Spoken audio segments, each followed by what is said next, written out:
দর্শক, আমি হাসান মাহমুদ আবারও আপনাদের আমন্ত্রণ জানাচ্ছি। বিরতির ব্যবধান শেষে ফের আপনাদের আবার আমন্ত্রণ। আমরা আলোচনা করছিলাম সমসাময়িক রাজনীতি, বিশেষ করে সংখ্যানুপাতিক নির্বাচন, যে নির্বাচনের কথা বলা হচ্ছে, এবং যেই সংখ্যানুপাতিক নির্বাচন সহ 7 দফা নিয়ে আজকে জামায়াত ইসলামী ঢাকা শহরে বড় সমাবেশ করেছে। সব মিলিয়ে সেই পিআর পদ্ধতির আলোচনায় যদি যাই, অধ্যাপক ডক্টর এম সিদ্দিকুর রহমান খান, যে আলোচনাটি হচ্ছে যে পিআর পদ্ধতি নিয়ে, এবং সব মিলিয়ে এইটাতে এক ধরনের মতদ্বৈততা তৈরি হয়েছে। বিএনপি নেতারা বলছেন এটি বাংলাদেশের জন্য সামঞ্জস্যপূর্ণ নয়, এবং একটি পাশাপাশি জনাব আবদুল্লাহ যে বিষয়টা অবতারণা করলেন, তিনি বললেন যে এটিতে জামায়াত ইসলামী যে পিআর পদ্ধতি চাচ্ছে সেখানে তাদেরও এক ধরনের ঝুঁকি তৈরি হতে পারে, অর্থাৎ ভোটের সংখ্যানুপাতে আপনি জনপ্রতিনিধি নির্বাচনের যে পদ্ধতিটা, সেটি তাদের জন্য হয়তো দীর্ঘমেয়াদে এক ধরনের সমস্যা বা ঝুঁকি তৈরি করবে। আপনার অভিমতটা একটু জানতে চাই। ধন্যবাদ আপনাকে আবারও। বাংলাদেশের মানে নির্বাচনী ব্যবস্থায় পিআর পদ্ধতির প্রবর্তন, সংখ্যানুপাতিক, যে পিআর পদ্ধতি বা সংখ্যানুপাতিক প্রতিনিধিত্বের প্রশ্নটি, এটি আমাদের সাম্প্রতিক এটি যুক্ত হয়েছে আমাদের রাজনীতিতে, আলোচনায় এসেছে। এবং এটি আলোচনায় আসার একটা অন্যতম কারণ হচ্ছে আমাদের যে ইলেকশন কমিশনের জন্য যে সংস্কার কমিশন গঠন করা হয়েছিল, সেই সংস্কার কমিশনের যে সংস্কার প্রস্তাবনার মধ্য দিয়েও এই ধরনের বোধহয় কোনো একটা বক্তব্য বা প্রস্তাবনা ছিল। জাতীয় ঐকমত্য কমিশনের পক্ষ থেকে, জাতীয় ঐকমত্য কমিশন তো সেই সংস্কারের আলোকেই, এখানে প্রস্তাবনাগুলোর আলোকেই হয়েছে। আপনি পৃথিবীতে যে নির্বাচন ব্যবস্থা, সেই গণতান্ত্রিক পদ্ধতিতে ক্ষমতা হস্তান্তরের সবচেয়ে নির্ভরযোগ্য পদ্ধতি হলো নির্বাচন ব্যবস্থা। এবং এই নির্বাচন ব্যবস্থার ক্ষেত্রে দুটো পদ্ধতি অনুসরণ করা হয়, যেটি আমাদের দেশে দীর্ঘদিন ধরে অনুসরণ করে আসছে, যে নির্বাচনে সংখ্যাগরিষ্ঠ ভোটপ্রাপ্ত প্রার্থীকে বিজয়ী ঘোষণার মাধ্যমে প্রতিনিধিত্ব নিশ্চিত করা। আরেকটি হলো আমাদের পৃথিবীতে অনেক দেশেই সেটি চালু আছে, যে সেটি হচ্ছে পিআর পদ্ধতি। এই পিআর পদ্ধতিরও আবার নানা রকমের সিস্টেম আছে। কোথাও কোথাও পিআর পদ্ধতির অনুসরণ করা হলেও সেখানে মিশ্র পদ্ধতিও অনুসরণ করা হয়। তো এখন বাংলাদেশের রাজনীতিতে এই আলোচনাটি যখন আসছে, আবদুল্লাহ ভাই তার যে প্রথম অংশের আলোচনায় এই ব্যাপারে তিনি স্পষ্ট করে যে পিআর পদ্ধতির নির্বাচনটি কিভাবে করা হয় এবং সেটিতে প্রতিনিধিত্ব কিভাবে, সংসদে প্রতিনিধিত্ব কিভাবে নির্ধারণ করা হবে, সেই ব্যাপারে তিনি বিস্তারিতই বলেছেন আমাদের কাছে। এখন আমাদের বক্তব্যটা যেটা হচ্ছে যে বাংলাদেশে এইবার এই বিষয়টি নিয়ে আলোচনা শুরু হয়েছে, কিন্তু এই আলোচনাটার জন্য বাংলাদেশের মানুষ এখনো কিন্তু মার্কা এবং ব্যক্তি দুটোই আমাদের বাংলাদেশের নির্বাচনে কিন্তু এখনো গুরুত্ব আছে। এখন দেখেন, পিআর পদ্ধতিতে আমার আসনে আমি ভোট দিলাম একজনকে, কিন্তু পিআর পদ্ধতিতে আমাদের নির্বাচিত আরেকজন হবেন। এটা মেনে নেওয়ার জন্য বাংলাদেশের মানুষের মনস্তাত্ত্বিক প্রস্তুতি এখনো আছে কিনা, আমি এটা সম্পর্কে আমার যথেষ্ট সন্দেহ আছে। এখন যে বিষয়টি নিয়ে আলোচনা হয়েছে, আমাদের নির্বাচন আজকে প্রধান উপদেষ্টার প্রেস উইংয়ের ওনার যে তথ্য সচিব আছেন, প্রেস সচিব আছেন, সেই প্রেস সচিব কুমিল্লাতে বলেছেন যে নির্বাচন নিয়ে কোনো সংশয় থাকার কোনো নেই, কারণ প্রধান উপদেষ্টার ঘোষিত সময় অনুযায়ী নির্বাচন হবে। সেইটা যদি আমাদের আগামী ফেব্রুয়ারি যদি নির্বাচন অনুষ্ঠিত হয়, সেই নির্বাচনের জন্য আমাদের যে সময়টুকু এখন হাতে আছে, সেই পিআর পদ্ধতি নিয়ে নির্বাচনী যে এখন আমরা বলবো যে বিতর্কটা চলছে, সেই বিতর্কটা অন্তত পক্ষে এই নির্বাচনে বেশি জোরালো এবং প্রলম্বিত না করাই আমার কাছে ব্যক্তিগতভাবে আমরা মনে করি।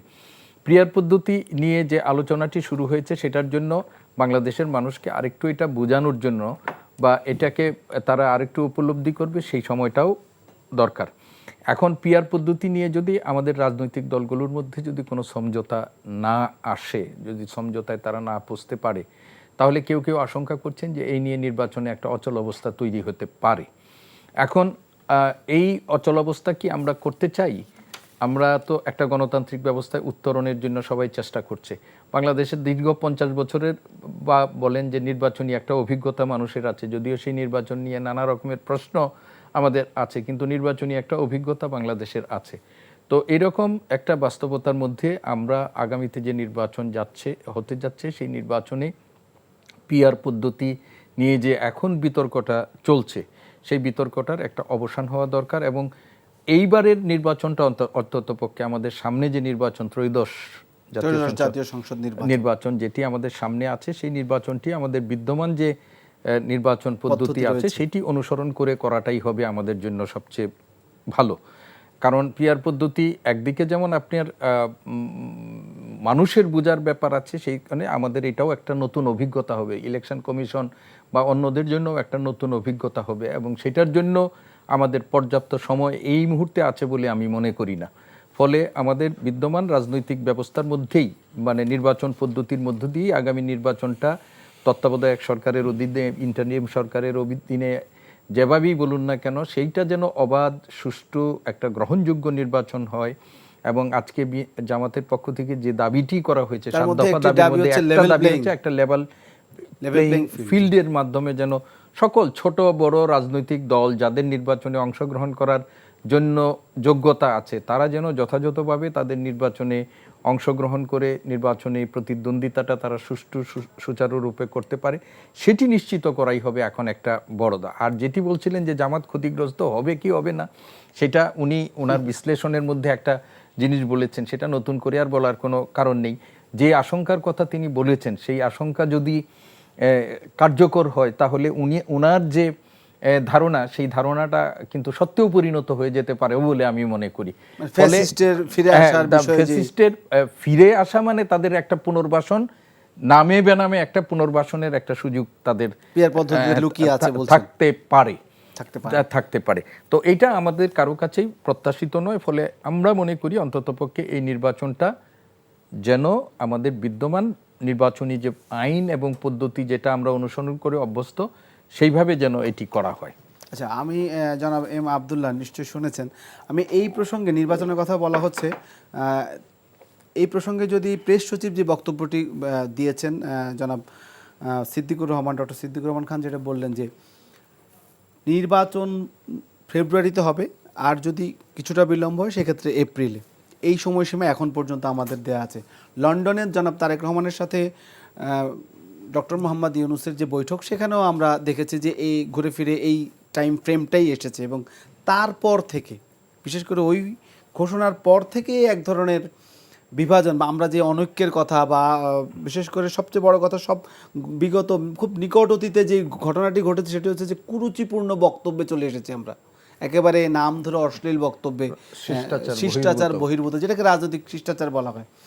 মানে এই জায়গাটাতে তো আসলে ছিল না, মানে এতটুকু একেবারে ব্যক্তিকে নাম ধরে যে বক্তব্যগুলো, পাল্টাপাল্টির কথাই বলছে, আমি কোনো এক দলের কথা বলছি না, বিশেষ করে মিটফোর্ডের ঘটনার পর এটি যেমন আপনার কাছে কেমন মনে হচ্ছে একটি, আর যখন বলা হচ্ছে প্রেস সচিব বলছেন যে নির্বাচন ফেব্রুয়ারি যে টাইম ফ্রেম দেওয়া হয়েছে সেটার মধ্যেই হবে, সেটা হচ্ছে, বা নির্বাচন কমিশনের কি এই বিষয়ে আপনি কোনো তোড়জোড় দেখছেন যে নির্বাচনী ফেব্রুয়ারিতে হবে, মানে কোনো প্রস্তুতি দেখতে পাচ্ছেন? যখন তিনি জোরে বলছেন যে ফেব্রুয়ারিতেই হবে, আমরা সাধারণ মানুষ বা অনেক পক্ষ থেকেই বলা হচ্ছে, বিএনপির পক্ষ থেকে বা অন্য অন্য রাজনৈতিক স্টেক হোল্ডারগুলোর পক্ষ থেকেও বলা হচ্ছে যে আদতে তারা নির্বাচনের কোনো প্রস্তুতি দেখতে পাচ্ছেন না। আমি একজন বিশ্লেষক হিসেবে আপনার কাছে একটু জানতে চাইব যে নির্বাচন ফেব্রুয়ারিতে হবে, কিন্তু আদৌ তার জন্য কোনো রূপরেখা, কোনো পরিকল্পনা নির্বাচন কমিশনের পক্ষ থেকে আপনার কোনো উদ্যোগ দেখতে পাচ্ছেন? আমি আসছি আপনার প্রশ্নে, তার আগে আমি পিআর পদ্ধতির আরেকটু ক্লিয়ার করতে চাই যে হ্যাঁ, পিআর পদ্ধতি নিয়ে আমি যে কথাটা বলেছি, এর বাইরে যদি জামাতের কোনো যুক্তি থাকে আমি সেটাকে স্বাগত জানাবো। আমরা এখনো পর্যন্ত যেটা দেখেছি যে কটি নির্বাচন মোটামুটিভাবে সবার কাছে গ্রহণযোগ্য হয়েছে, বিশেষ করে 91, 96, 2001, এটা 96 নিয়ে বিতর্ক আছে, কিন্তু তারপরও মোটামুটিভাবে তত্ত্বাবধায়ক সরকারের আমলে মোটামুটি প্রতিনিধিত্বশীল নির্বাচন, জনগণের ভোটের বড় দাগে প্রতিফলন ঘটেছে বলে ধারণা করা হয়। এ ধরনের কোনো নির্বাচনেই কিন্তু আওয়ামী লীগ 30%-এর কম ভোট পায়নি। এখন সাম্প্রতিক সময়ে কিছু জরিপ বলছে আওয়ামী লীগের ভোটের সংখ্যাটা 14-15 নেমে এসেছে। আমি আশঙ্কা করছি যে আমার এই আশঙ্কাটা ভুল প্রমাণিত হোক। এই যে জরিপগুলো আসছে, এটাও পিআর পদ্ধতিতে নিয়ে যাওয়ার জন্য একটা ফাঁদ হিসেবে আমি দেখছি। আওয়ামী লীগের ভোট, নিশ্চয়ই আওয়ামী লীগের ফ্যাসিস্ট শক্তি হিসাবে আওয়ামী লীগের ভোট কমেছে, এবং জামাতের ভোট বেড়েছে, এটা অস্বীকার করার কোনো উপায় নেই।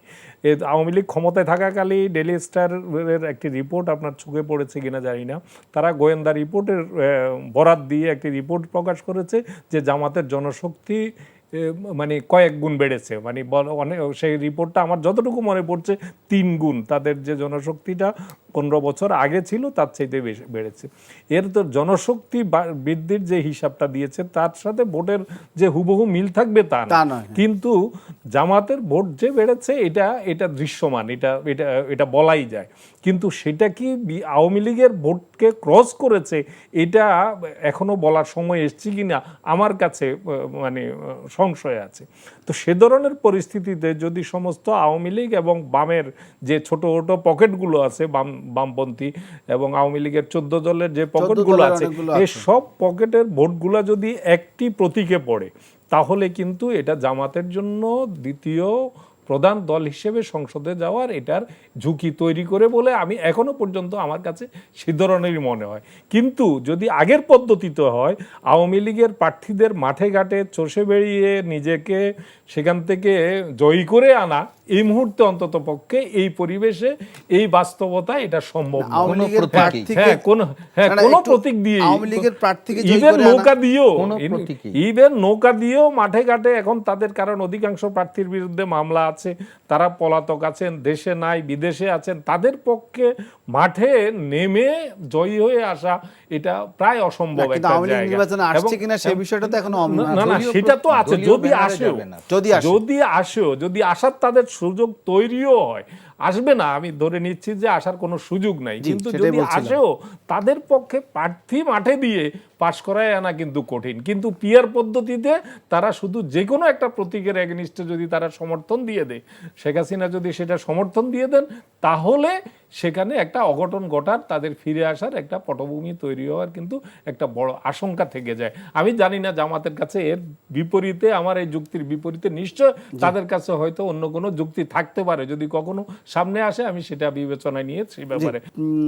নির্বাচনের আয়োজন, প্রশ্নটা এখন ছোট করেই করি, নির্বাচনের কোনো আয়োজন, কোনো ঝঞ্ঝনানি, কোনো প্রস্তুতির আপনার আওয়াজ কি আপনি পাচ্ছেন? যদিও বলা হচ্ছে যথাসময়। আমি যে কথাটি বলছি যে নির্বাচন প্রসঙ্গে নির্বাচন কমিশনের প্রস্তুতি নিয়ে আপনি যে প্রশ্নটি করেছেন সেটাতেই আমি যাচ্ছি। নির্বাচন কমিশন কিন্তু এর আগে একাধিকবার প্রধান নির্বাচন কমিশনার বলেছেন যে তারা যদি সরকার চায় ডিসেম্বরেও নির্বাচন করতে পারবে। এ ধরনের বক্তব্য কিন্তু প্রধান নির্বাচন কমিশনার দিয়েছেন। যদিও বাস্তবতা কতটুকু সেটার সাথে অনুকূলে সেটা নিয়ে আলাদা বিশ্লেষণ হতে পারে, কিন্তু আপনি যেটা বলছেন তাদের তোড়জোড়, আসলে তাদের যে মৌলিক প্রস্তুতিগুলো, সেই প্রস্তুতিগুলোর কাজ তাদের চলছে। আমি যতটুকু জানি যে তাদের মূলত তারা যেমন পর্যবেক্ষকদের বিষয়টাতে তারা সিদ্ধান্ত নিয়েছে, ভোটার তালিকা নিয়ে তাদের যে আপডেট করার বিষয়গুলো প্রক্রিয়াধীন সেটা আছে, এবং সর্বশেষ আমরা জানলাম একদম তফসিল ঘোষণার 1 মাস আগ পর্যন্ত যারা ভোটার হবে মানে হওয়ার যোগ্য হবে তাদেরকে অন্তর্ভুক্ত করা হবে, এই সিদ্ধান্তটাও আমরা গত পরশুদিন জানলাম। তো এবং প্রবাসীদের ভোটার করার, এবং ইতিমধ্যে বোধহয় একটা বড় সংখ্যায় প্রবাসী ইতিমধ্যে নিবন্ধিত হয়েছেন ভোটার হওয়ার জন্য। তো এই কাজগুলো তাদের চলছে। সত্যিকার অর্থে আপনি যে ধরনের দৃশ্যমান তৎপরতার কথা বলছেন, এটা তফসিল ঘোষণার আগে তাদের এরকম দৃশ্যমান তৎপরতাটা কখনোই সেভাবে দেখা যায় নাই। এখানে চ্যালেঞ্জের জায়গা সেটা হচ্ছে যে আইন শৃঙ্খলার বিষয়টা আমি মনে করি আগামী নির্বাচনের জন্য সবচেয়ে বড় চ্যালেঞ্জের হবে। এ কারণে হবে যে আমাদের আইনশৃঙ্খলা বাহিনীতে গত 15 বছরে যেভাবে দলীয়করণ করা হয়েছে, এবং একটি দলের মানে সুনির্দিষ্টভাবে আওয়ামী লীগের একদম তাদের ছাত্রলীগ ব্যাকগ্রাউন্ড পরীক্ষা নিরীক্ষা করে যে নিয়োগগুলো হয়েছে, এই নিয়োগগুলোর ক্ষেত্রে বড় ধরনের কোনো পরিবর্তন কিন্তু হয় নাই। টপ লেভেলে কিছু পুলিশ কর্মকর্তার ব্যাপারে বরখাস্ত হয়েছে, যারা পালিয়ে গেছে তাদের ব্যাপারে ব্যবস্থা নেওয়া হয়েছে, কিন্তু মাঠ পর্যায়ের যেসব যারা সত্যিকার অর্থে নির্বাচনে প্রত্যক্ষ ভূমিকা রাখবে, ওসি এসআই লেভেলে যেভাবে এখনো আওয়ামী লীগের সেই অনুগত কর্মকর্তারা রয়ে গেছেন, আইনশৃঙ্খলা বাহিনীর সদস্যরা রয়ে গেছেন, শুধু আইনশৃঙ্খলা প্রশাসনিক কর্মকর্তারাও প্রশাসনিক একই সঙ্গে রয়েছেন, যারা প্রিজাইডিং অফিসার থাকেন, সহকারী প্রশাসনিক কর্মকর্তারা রয়ে গেছেন, যারা প্রিজাইডিং অফিসার হবেন তাদের যে তালিকা নিয়েও কথা বলেছে নির্বাচন কমিশন, যে আগে যারা দায়িত্ব পালন করেছে গত 3টি নির্বাচনে তাদের বিষয়টি তারা ভেবে দেখছে।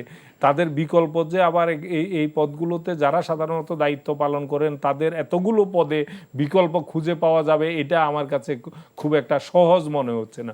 তো এই জায়গাগুলোতে কিন্তু বড় ধরনের চ্যালেঞ্জ রয়েছে। আইনশৃঙ্খলা বাহিনী যখন নির্বাচনী তফসিল হয়ে ঘোষণা হয়ে যাবে, তখন কিন্তু আইনশৃঙ্খলা বাহিনী নির্বাচন কমিশনের অধীনে চলে যাবে। বাংলাদেশের নির্বাচন কমিশনের এখনো পর্যন্ত এমন কোনো তাদের হাতে এমন কোনো অস্ত্র নাই, এমন কোনো তাদের মেকানিজম নাই যে এই আইনশৃঙ্খলা বাহিনীকে তারা যদি দুর্বিনীত হয়ে উঠে, তারা যদি কথা না শোনে, এটা শোনানোর মতো সেরকম কোনো মেকানিজম বাংলাদেশের নির্বাচনী আইনে বিধিতে এখনো পর্যন্ত সেভাবে নাই বলেই কিন্তু যে কোনো নির্বাচনকে সরকার যেভাবে চেয়েছে সেভাবে করতে পেরেছে। হ্যাঁ, দলনিরপেক্ষ ও যেসব তত্ত্বাবধায়ক সরকারের অধীনে যে নির্বাচনগুলো হয়েছে তখনকার প্রেক্ষাপট আর এখনকার প্রেক্ষাপট কিন্তু ভিন্ন। এখানে ডক্টর ইউনূস ইতিহাসের সবচেয়ে একটা ভালো নির্বাচন করার কথা বলেছেন, কিন্তু সেই নির্বাচনটা উনি একা চাইলে তো আর করতে পারবেন না। সেই যে ইনস্ট্রুমেন্টগুলো আছে, যে প্রশাসনের লোকগুলো আছে, আইনশৃঙ্খলা বাহিনীর লোকগুলো, এদের যদি কোঅপারেশন তিনি না পান তাহলে এটা খুবই দুরূহ হবে। এবং সবচেয়ে বড় আশঙ্কার জায়গাটা হচ্ছে যে এখনো পর্যন্ত বিপুল অস্ত্র যে পতিত আওয়ামী লীগের হাতে, তাদের হাতে বিপুল বৈধ এবং অবৈধ অস্ত্র রয়ে গেছে এবং সেই অস্ত্রগুলো পুরোপুরি উদ্ধার করা যায় না। যে অস্ত্রগুলো থানা থেকে লুট হয়েছে সেটারও একটা বড় অংশ এখনো পর্যন্ত উদ্ধার করা সম্ভব হয় নাই। এই অস্ত্রগুলো নির্বাচনে কিভাবে ব্যবহার হবে, নির্বাচনের সময় কিভাবে ফিরে আসবে, এই আশঙ্কাটা কিন্তু থেকেই যাচ্ছে। এবং যদি আওয়ামী লীগ নির্বাচনে অংশগ্রহণ করার শেষ পর্যন্ত সুযোগ না পায় এবং যদি বর্তমান যেভাবে নির্বাচন হচ্ছে এভাবে যদি নির্বাচন আমাদের বর্তমান বিদ্যমান পদ্ধতিতে নির্বাচন হয়, তারা যখন চূড়ান্তভাবে নির্বাচনে অংশগ্রহণ করতে পারবে না, তারা কিন্তু গোপালগঞ্জে যেভাবে যে চেহারাটা আমরা দেখেছি, তারা তাদের সর্বশক্তি দিয়ে এই চেহারায় নামলে পরে সেটা আইনশৃঙ্খলা বাহিনী কতটুকু, কারণ গোপালগঞ্জে কিন্তু সর্বশক্তি দিয়ে আইনশৃঙ্খলা বাহিনীকে এক পর্যায়ে বেশ ঝুঁকিতে, আমি যেটা লাইভে দেখেছি, বেশ ঝুঁকিতে পড়ে যেতে হয়েছে। তো সেই জায়গাতে এক একটি কেন্দ্রে মাত্র 2-3 জন করে ফোর্স দেওয়া সম্ভব হয়, বিশেষ করে পুলিশ বাহিনীর সদস্য।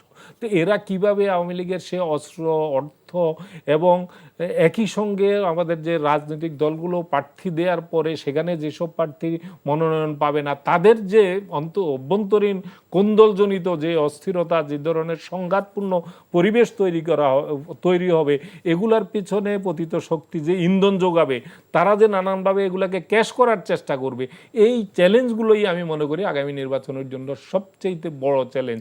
এবং সেই নির্বাচনটা, আগামী নির্বাচনটা খুবই সহিংস নির্বাচন হয় কিনা এই আশঙ্কা আমার মধ্যে। গোপালগঞ্জের যে কথাটা বলেছেন সেটা তো নিশ্চয়ই সারা দেশের চিত্র হবে না। সারা দেশের চিত্র সেটা না হলেও আওয়ামী লীগ তো সব আওয়ামী লীগ, আপনি কি মনে করেন আওয়ামী লীগের যারা এখন পর্যন্ত মানে সেভাবে অন্য জায়গায় গোপালগঞ্জের চেহারা হবে না, কিন্তু এই আওয়ামী লীগরা তো যখন নির্বাচন ঘোষিত হবে তারা যদি মরিয়া হয়ে এই নির্বাচনকে বন্ডুল করার চেষ্টা করে, তাহলে এটা মোকাবেলা করা গোপালগঞ্জের চেহারা না হলেও এটা খুবই ডিফিকাল্ট হবে, এটা কিন্তু বলাই। আপনি তো বিদ্যমান পদ্ধতির কথা বললেন, সেক্ষেত্রে আমরা যে আজকে যে আলোচনা করছি পিয়ার পদ্ধতিতে যদি হয় সেক্ষেত্রে কমিশন, সেই ক্ষেত্রে তারা যদি মনে করে যে তাদের ওই সুযোগটা নেয়ার, ফিরে আসার সেই সুযোগটা তৈরি হয়, তো তখন তাদের পলিসি আরেকটা হবে। সেক্ষেত্রে কমিশনের কতটা বেগ পেতে হবে বা ওই পদ্ধতির নির্বাচনের ক্ষেত্রে? না, কমিশন তো সে ধরনের পদ্ধতির জন্য এখনো পর্যন্ত প্রস্তুত না। আমি সেটাই বলছি, সে ধরনের পদ্ধতির জন্য তো কমিশনকে সেভাবে নতুন যদি বলছিলাম আমরা যে যদি হয়। ধন্যবাদ জনাব অধ্যাপক ডক্টর এম সিদ্দিকুর রহমান খান। নিশ্চয়ই শুনছিলেন যে এম আবদুল্লাহ বলছিলেন, অনেকগুলো বিষয় এসেছে যে যদি বর্তমান প্রেক্ষাপটে নির্বাচনের কথা বলা হচ্ছে, যদি নির্বাচন হয়ও সেই ক্ষেত্রে আসলে আমরা কতটা প্রস্তুত, আইন শৃঙ্খলা কতটা প্রস্তুত, সরকার কতটা প্রস্তুত। এবং তিনি আরেকটা ঝুঁকির কথা বললেন, বিশেষ করে গেল নিকট অতীতে গোপালগঞ্জে যে ধরনের ঘটনা ঘটেছে সেই ধরনের ঘটনাকেও আসলে মাথায় রাখতে হবে। সব মিলিয়ে আপনার কাছে কি মনে হয়, প্রেস সচিব যেমন বলছেন নির্বাচন ফেব্রুয়ারিতে হবে, এই সব বিষয় যদি আমরা এগুলোকে আমাদের ধর্তব্যে নেই, সেই ক্ষেত্রে কতটা সম্ভব ফেব্রুয়ারিতে নির্বাচন করা অথবা এপ্রিলে? আমরা এপ্রিলের কথা এখন মাথায় আনতে চাই না। আমরা প্রধান উপদেষ্টার যে লন্ডনে তিনি যে বৈঠক করেছেন এবং এই বৈঠকের মধ্যে পর যে সমঝোতাটি হয়েছে সেই সমঝোতার কথাটা মাথায় রেখেই আমরা এই নির্বাচনকে বিবেচনা করতে চাই। এবং সেইখানে আপনি যেটা বলছেন যে আমার কাছে এইবার এই একটা জিনিস খুবই ভালো লাগছে যে আমাদের এই নির্বাচন কমিশন, অতীতে আমরা দেখেছি সাংবিধানিক প্রতিষ্ঠান হিসাবে এই নির্বাচন কমিশনের যারা প্রধান নির্বাচন কমিশনার থেকে কমিশন সদস্যদের অনেক বেশি বাগাড়ম্বর ছিল, প্রয়োজনে অপ্রয়োজনে অনেক বেশি কথা বলতেন। সাংবাদিক মহোদয়রা তারাও তাদের কাছ থেকে প্রশ্ন করতেন এবং এই প্রশ্ন করতে গিয়ে দেখা যেত যে কমিশন সদস্যদের মধ্যেই আমরা অনেক সময় পরস্পর বিরোধী বক্তব্য শুনেছি এবং সেইগুলো পরিবেশ পরিস্থিতিকে কখনো কখনো মানে উস্কে দিয়েছে। তো এই নির্বাচন কমিশন কথা কম বলছেন এবং তারা নির্বাচনী ব্যাপারে কতগুলো মৌলিক কাজ যেগুলো সেইগুলো কিন্তু থেমে নেই। যেমন ধরেন ওই খসড়া ভোটার তালিকা ইতিমধ্যেই কিন্তু উপদেষ্টা পরিষদে সেটা মানে অনুমোদিত হয়েছে। তারপরে নির্বাচনী প্রতীক সংক্রান্ত ব্যাপারে কিছু সিদ্ধান্ত হয়েছে, নিবন্ধন সংক্রান্ত ব্যাপারে রাজনৈতিক দলগুলোর যতগুলো করা হয়েছিল প্রাথমিক পর্যায়ে নতুন গঠিত এনসিপি কেউ তাদের শর্ত পূরণ করতে পারেনি বলে তাদেরকে 15 দিনের সময় দিয়ে আবার নতুন করে একটা উদ্যোগ নেওয়া হয়েছে। এইগুলো কিন্তু সবই নির্বাচনী প্রস্তুতিমূলক কর্মকাণ্ড। এছাড়াও এই নির্বাচন স্কুলগুলোতে যেখানে নির্বাচন কেন্দ্র হবে সেখানে যেখানে যেখানে মেরামত করা দরকার সেইগুলো সম্পর্কিত বেশ কিছুদিন আগে থেকে তাদের কর্মতৎপরতা শুরু হয়েছে। আর যেটা হলো যে বড় দাগের আমরা হয়তো তাদের তৎপরতা সম্পর্কে আরও জানতে পারবো। আমার ধারণা সেটা অক্টোবর মাসের দিক থেকে যদি আমরা লক্ষ্য করি বা সেপ্টেম্বর অক্টোবর থেকে আরো যদি এই ঘোষিত সময়ে হয় তাদের তফসিল আসার কথা, সেই সময় তফসিল আসবে তো ডিসেম্বর মাসে, ফেব্রুয়ারিতে ইলেকশন হয়, নভেম্বরের শেষ সপ্তাহ অথবা ডিসেম্বরে তফসিল আসবে। 60 দিন সময় নিয়ে আমাদের নির্বাচনের তফসিল আসবে। তফসিলটা আসলে তো নির্বাচনী প্রক্রিয়া অন্যদিকে, কিন্তু এই তফসিলটা ঘোষণা করার আগে বোঝা যাবে। তো আমরা যেটা মনে করি যে ইলেকশন যদি ঘোষিত সময়ের মধ্যে করতে হয় তাহলে নির্বাচন কমিশনের সেই সক্ষমতা এবং প্রস্তুতি সেটা আছে। এখন বললাম যে নির্বাচনটা তো শুধুমাত্র ইলেকশন কমিশনের ভূমিকার মধ্যেই হবে না, যে রাজনৈতিক দলগুলো নির্বাচনে অংশগ্রহণ করবেন তাদের সদিচ্ছা, তাদের নির্বাচন কমিশনকে সহযোগিতার মনোভাব এইগুলো তাদের মধ্যে থাকবে। তারপরে হলো যে সমস্ত রাজনৈতিক দলগুলো করবে তাদের হলো পরস্পর প্রতিদ্বন্দ্বীদের প্রতি তাদের মনোভাব, অন্তর্দলীয় কোন্দল আমাদের রাজনীতির একটা বড় সংকট, এগুলো আছে। সর্বোপরি আব্দুল্লাহ ভাই একেবারেই স্পেসিফিক যেগুলো বলেছেন আমি তার সাথে সম্পূর্ণ একমত যে আমাদের এই নির্বাচনের সবচেয়ে বড় চ্যালেঞ্জ হবে আইন শৃঙ্খলা।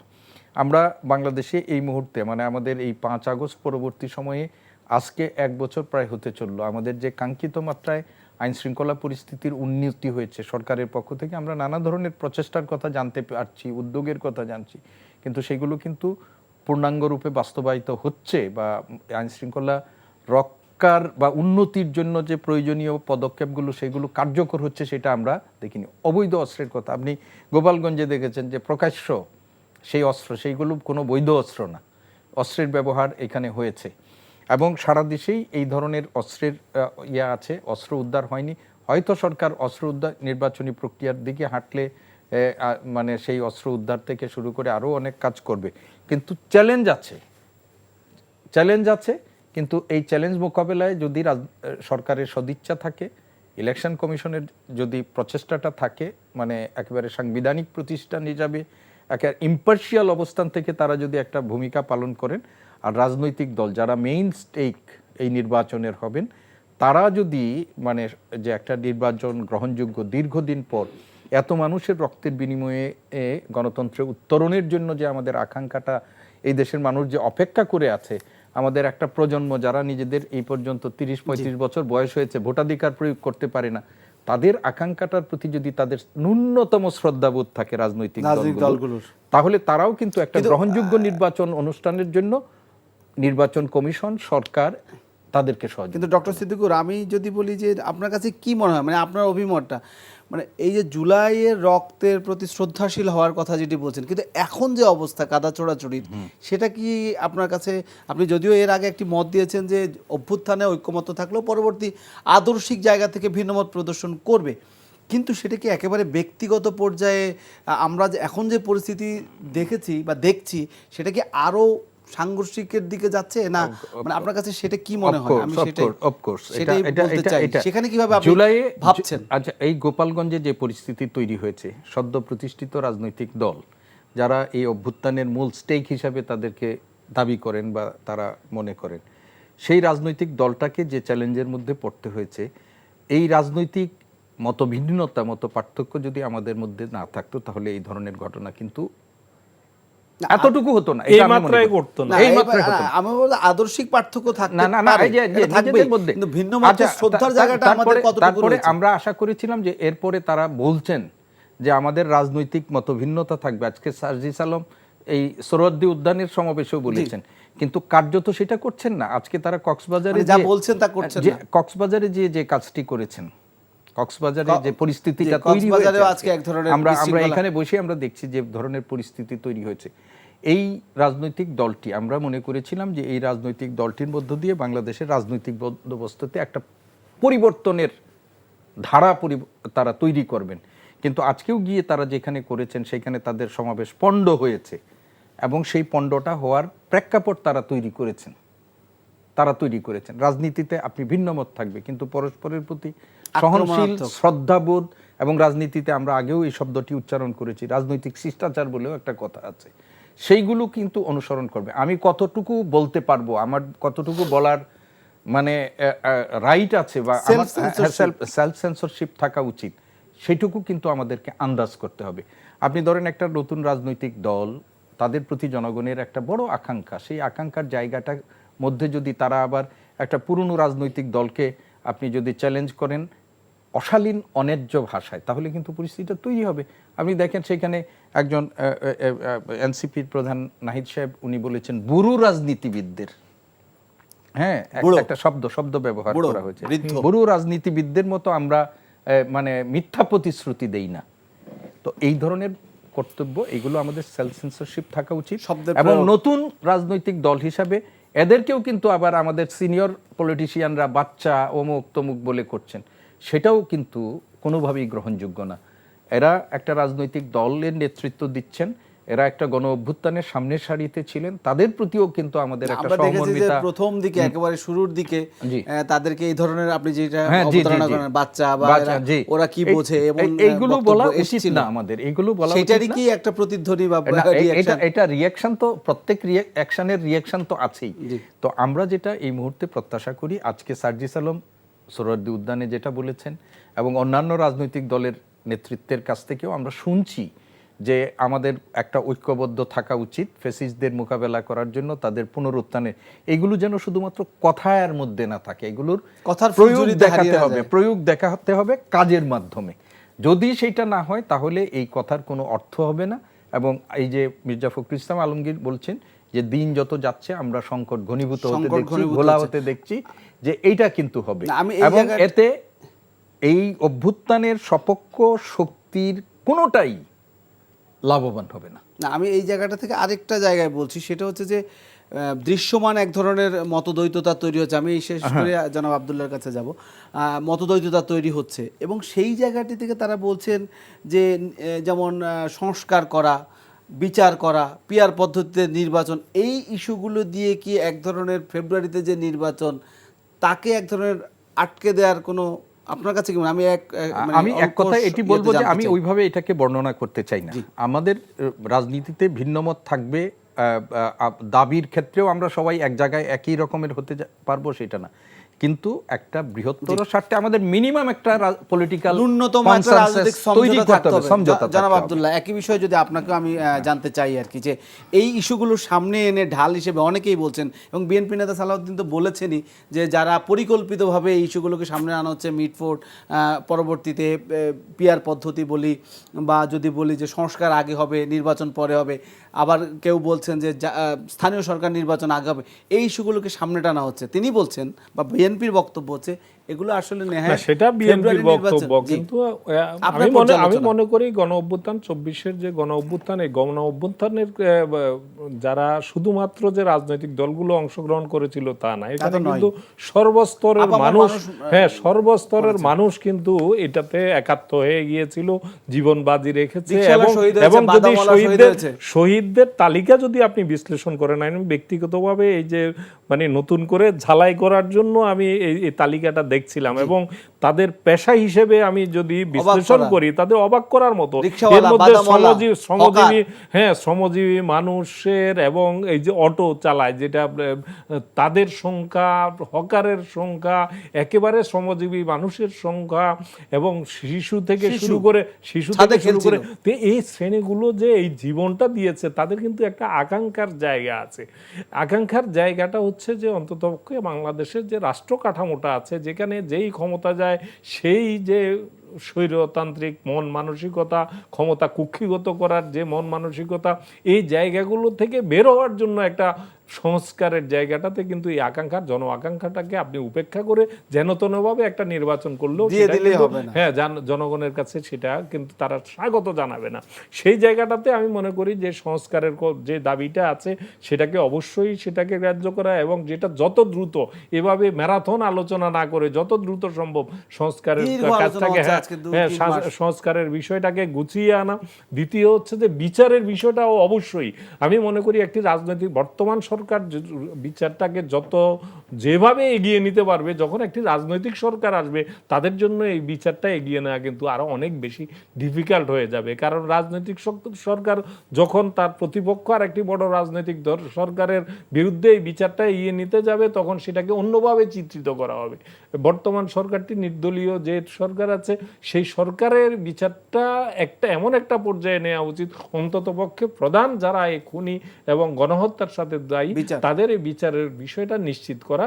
এর মধ্যে এই নির্বাচনের, এবং ফেব্রুয়ারির মধ্যে আমি মনে করি সেটা সম্ভব। কারণ ইতিমধ্যে না, সবার সম্ভব না হলেও মোটা দাগে যারা এটার সাথে যারা জড়িত ছিল এবং হুকুমদাতা ছিল, তাদের বিচারগুলো এর মধ্যে করা আমি মনে করি সম্ভব। কারণ এটা ল অ্যাডভাইজারও বলেছেন যে ডিসেম্বরের মধ্যে এই বিচার প্রক্রিয়াটা প্রধান যে যারা এই গণহত্যার সাথে জড়িত তাদের বিচারটা করা সম্ভব। এই আকাঙ্ক্ষাগুলো কিন্তু বাস্তবায়ন হতে হবে। এবং নির্বাচন ব্যবস্থার, আমাদের প্রতিবেশী দেশ ভারত, তাদের অনেক সীমাবদ্ধতা আছে, তাদেরকে আমরা অনেক সমালোচনা করি। সেখানে সংখ্যালঘু মুসলমানরা নিপীড়িত হচ্ছে, হত্যার শিকার হচ্ছে, তাদের অনেক আচার আচরণের আমাদের কাছে কিন্তু সমালোচনার জায়গা আছে। কিন্তু সেখানে নির্বাচনী ব্যবস্থাটা এমনভাবে তারা এমন একটি জায়গায় নিতে পেরেছে, তাদের কিন্তু এই যে মোদির মতো এরকম একজন একেবারে এক্সট্রিমিস্ট ক্ষমতায় থেকে নির্বাচন করার পরও তাদের মোটা দাগে কিন্তু নির্বাচনটা তাদের কিন্তু অতটা বিতর্ক হচ্ছে না। ইভেন